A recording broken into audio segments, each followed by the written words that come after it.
Elle avance sous la pluie, et l'on ne discerne plus ses larmes. Elle est la cause de chagrins immenses, une bombe explosive chez le bonheur des autres. Égoïste, impardonnable, elle vit le moment présent. Les conséquences sont un après-goût de ses actes. Et c'est ici qu'elle tombe. C'est ici qu'elle pleure comme les autres, qu'elle encaisse ce qu'elle commet. Dans le noir, elle fait tout pour disparaître plus rapidement du monde, comme si vivre avec elle-même était détestable.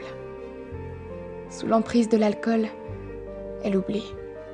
Son corps se perd dans la fumée. Il n'est qu'un amas d'espoir et de peine.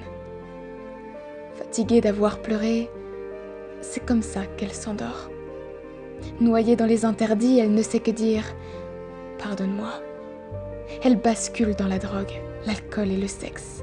Elle vit sous les étoiles, ment et trahit.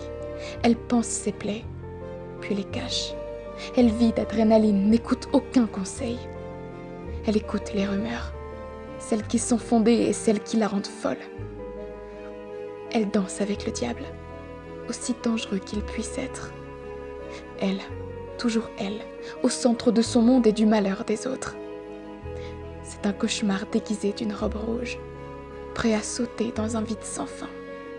C'est un monstre au visage d'ange, nourri par les erreurs.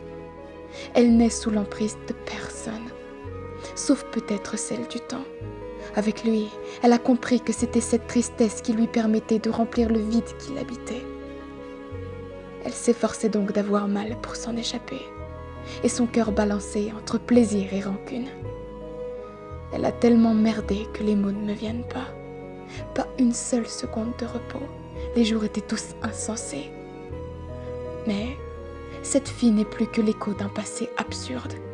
Elle renferme ses souvenirs les plus sombres, et ce sur plusieurs années.